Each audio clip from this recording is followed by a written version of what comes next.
Next, it will be my pleasure to introduce one of our judges, who will then introduce Alessandra Lynch. And it was my pleasure to work with on this round of judging Cyrus Cassels, who's a poet and professor at Texas State University. He's published 6 books, and the latest, The Gospel According to Wild Indigo, came out last year. It's probably on the shelf over here. And I know he was recently nominated for I wrote Nobel. He was recently nominated for a Pulitzer Prize. That would be great, for his film criticism, a Pulitzer, not a Nobel, sorry. And he was telling me, you're nominated for a Spirit Award as well, is that right? No, it's an NAACP Image Award. Oh, Image It's like Award. the Black Oscar. Great. Please, let's hear from Cyrus Cassels.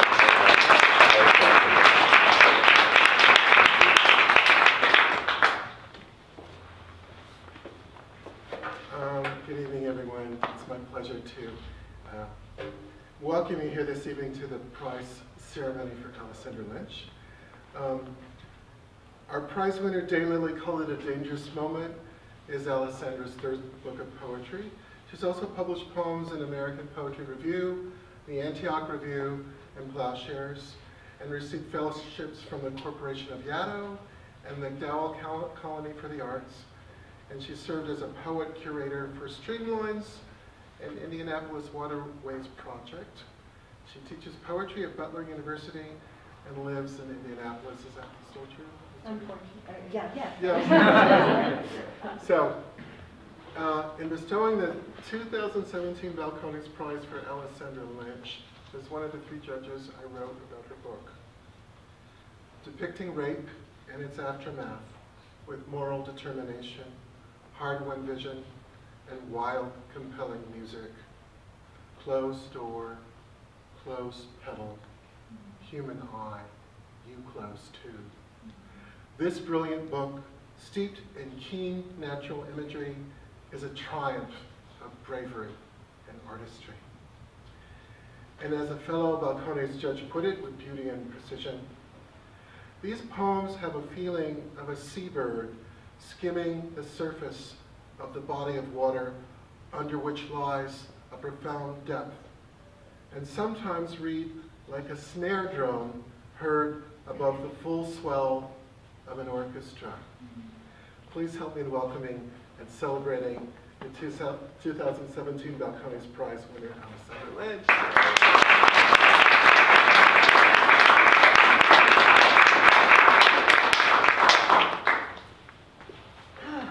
Thank you, everybody. I'm honored to receive this poetry prize, and I want to thank the judges, Cyrus and Jenny Quito and David Thornberry. Thanks also to John Herndon, Samantha Wells, Charlotte, Drew, Becky, Marcy, Stephanie, and thank you all, your beautiful listeners. Very appreciative to have you all listening. And thank you, Orchid, and thank you, Water. And I'm also very grateful to Malvern Books. And congratulations to fellow Balcones Prize recipients, Brian. Tonight I will be reading poems from my book in chronological order, without remarks between the poems. And I wanted to say also that these poems arose from a deep, unbidden place, and only through writing them did I fully feel how traumatic one abrupt, violent act can be.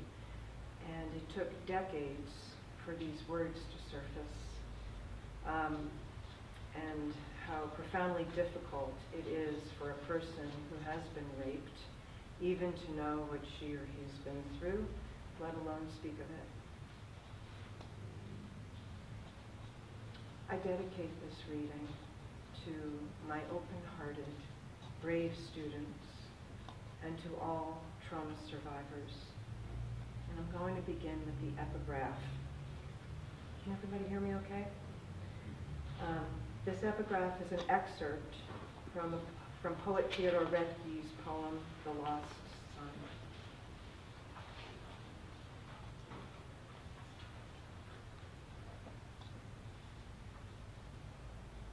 Snail, snail, glister me forward. Bird, soft sigh me home. Worm, be with me. This is my hard time.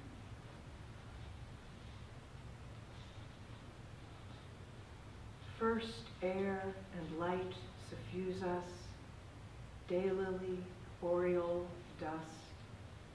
Then love, that airborne thing. We become forgetful, leave doors and windows open. The room adrift with pollen druff, beetle husk. The world's quick dispatch signifying the end.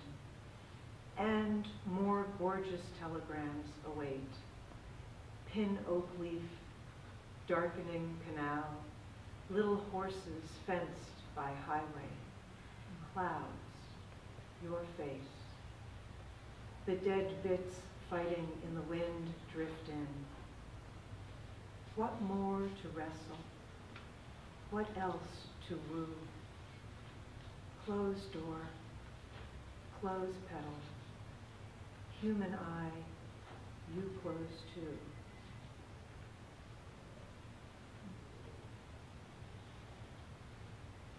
Excavation done. Some perversion of a Travolta movie where the girl is swerving in her spotlight and the guy heats up and woos her from spotlight to parking lot mercury light and woos her from the strobe to his throb and cut to black. But there is no flame or steam between them, only she a stifled scream, a horse arrears, and he a knife pressed into her flank and thigh, into her human pelvis, the knife screwing in as though to fix a wall or make a shelf. He makes her a wall and shelves her then.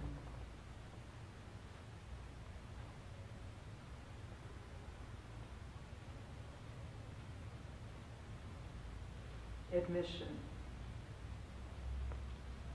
In the bleeding berries on the nettle hill, where pond was a ruse for calm, I gave voice to what deadened the field, what ended its green, said the word assault, prettier and R. Violets whitened, the thing shrank from its essence. The word took breath to say, this pushing air away, dislodge it from the skin, dislodge his breath from your face, his voice, breath lost in one swift pull of winter. After I said what I said the word assault was prettier, assault was less invasive, R would mean admission and surrender. The words took breath. Hush, hush, come forgiveness.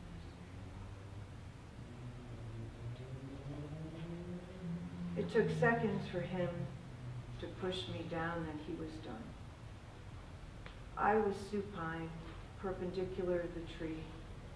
That night, we made a kind of staggering diagram in the parking lot. How had he risen from me, jerked out, rolled off?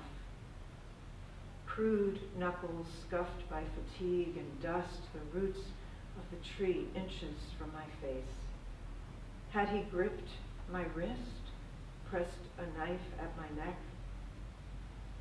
For decades I've walked in a daze through insect amputees who are not dead but don't have the gut or grip to shield their good remaining legs. They're scuttle dry and yellow-gray as storm-gripped sky. For decades I've walked in a daze through this day's recitations, low crawl of red through leaves. I pulled myself up, parallel the tree. That night he made a kind of shuddering frame for the air. How had he gotten me down? Had he seized my arm or waist? I don't remember the least.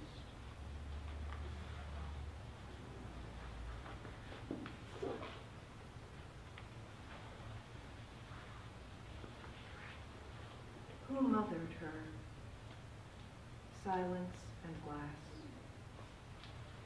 Who fathered her, the Phoebe's haunt?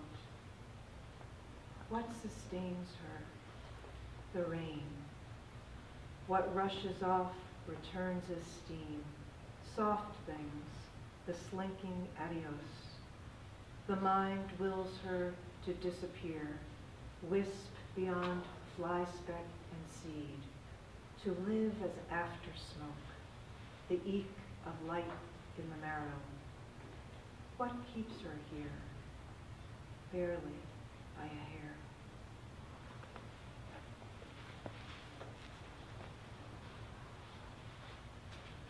Blows and burns.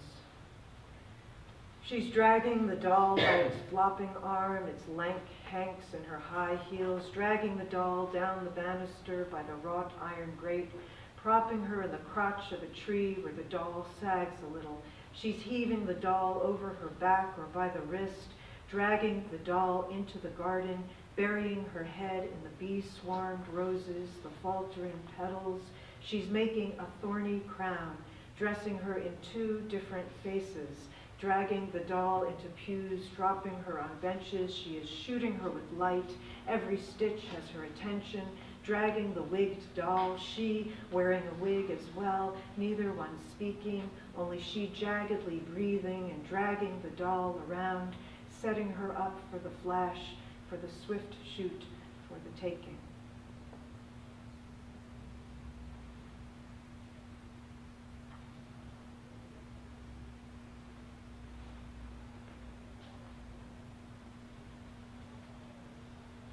Small door in the fog. My sister says, why forgiveness? Which I think of as a small door in the fog that I might slip through, hauling the women, their blown glass, their smithereens, in a little sack, that we might unbody, not drop them, not set them to flight, that I might hold us, our silence, unremarkable in my hands, that won't stop quivering, no matter what.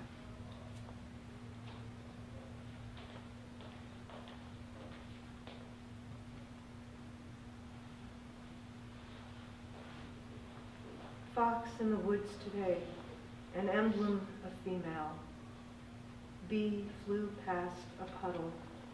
In her wake, doves shot between branches. I kept glimpsing my sisters.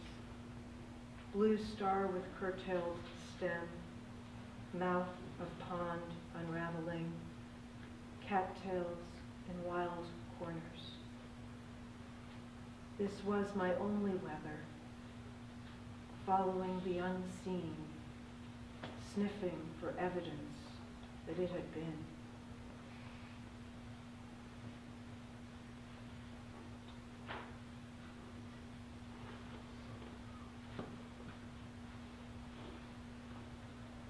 The way to steady what unsteadied me was transformation. Gash to star, wound to window. The way to make things stay was say goodbye. Farewell, dirging bell, go to flower.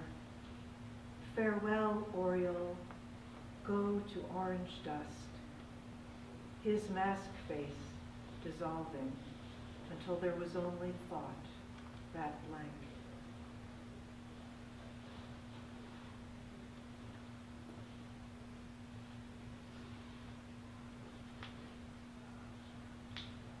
I tear the questions into little squares and heap them on a book I won't be reading for a while. They breathe half breaths, a small rustling in the mouth, the susurrus preceding death. A few flutter, but they mostly cling to tattered siblings, quarantined from what might signify.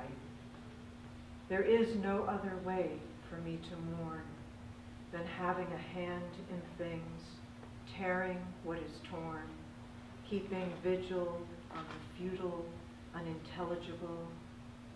Listen closely to their frayed voices, their dismembered music.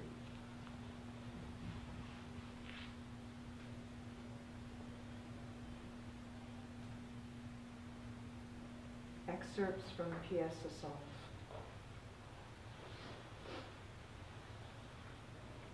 Rape felt stripped and spare, brute. The daughters marched with their blindfolds on, their dresses stiff whipping around their bare ankles, straight into the Arctic. They make a voiceless parade, bleached as drift sticks. They move the inevitability of dreams. I am someone's daughter among them.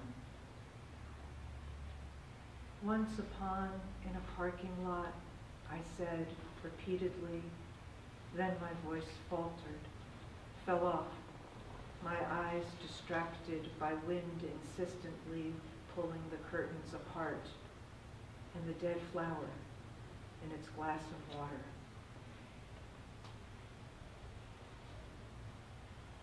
In the aftermath, she was a crude figure, 2 stick arms, 2 stick legs, streak of blood, blurry crotch, no eyes, no mouth, legs repositioned, hair maladjusted, head propped, she his prop, or was she faint as starlight at the edge of dawn, faint as a fawn's flank, spattered with so much universe, she diminished, human, hungry for nothing.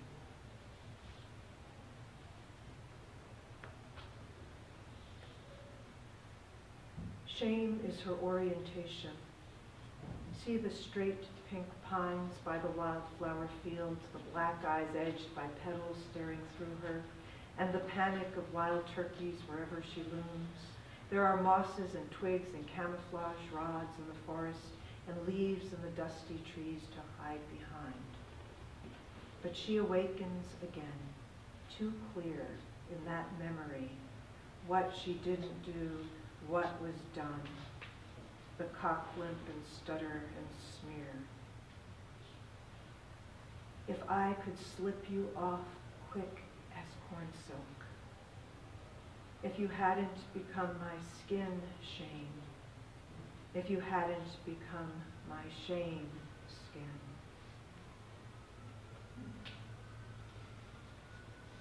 Dream bee burst through an orange bloom, dream bee burst through a gloomy world, dream bee burst a blurry sea. Burst me from the dream, O bee. The stranger heaved his weight on me, the stranger bore a hole in me, the stranger tore the me from me. Leaden as the bullets I keep on my sill, I am heavy and multiple. Little helmets, little tombs, little pills.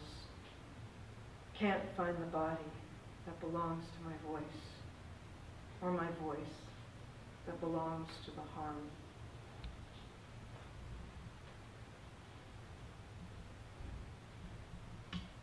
The things she spat out, glass bits and sour mash, and she was fucked to a blank. It wasn't her doing, was it?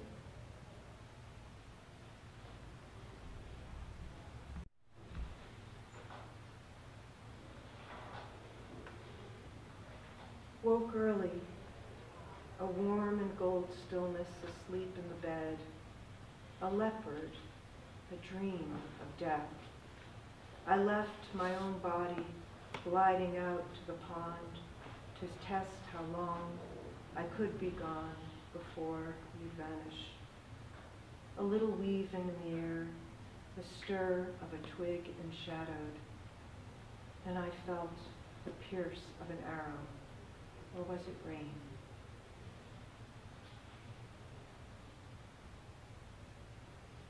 Three more.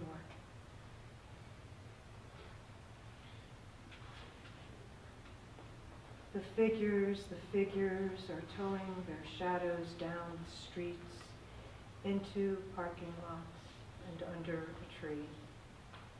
Knives and milkweed, stars, stars, all carrying their shadows.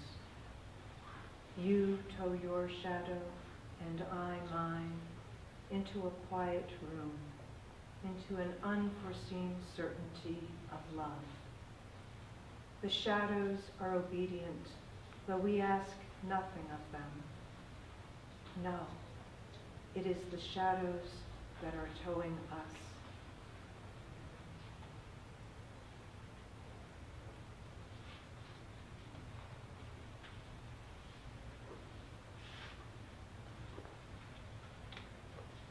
The child and the man are sitting in the same shaft of light, pointing through a window into the trees. Son, husband, I am swallowing and swallowing and trying to keep breathing, however unsteadily. Even in this room with them, below warning horns, alarum, alarum, and I dissolve. Imagine abstaining from that. Imagine letting the dark have its life only at night. Imagine sleeping inside its brittle cup. Dear child, dear man, what are you seeing? Show me the slightest branch, unfiltered, the one smelling of moss and rain, for me to press my cheek against.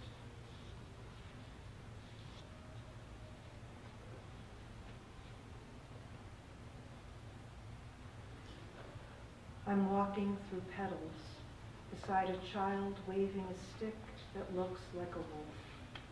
He's not afraid. He's singing about garbage men who lug swollen bags away. He's singing about knives, how we shouldn't hold them till we're old. Why even then? There is a space between him and me, a space, not a chasm, not too wide for our crossing.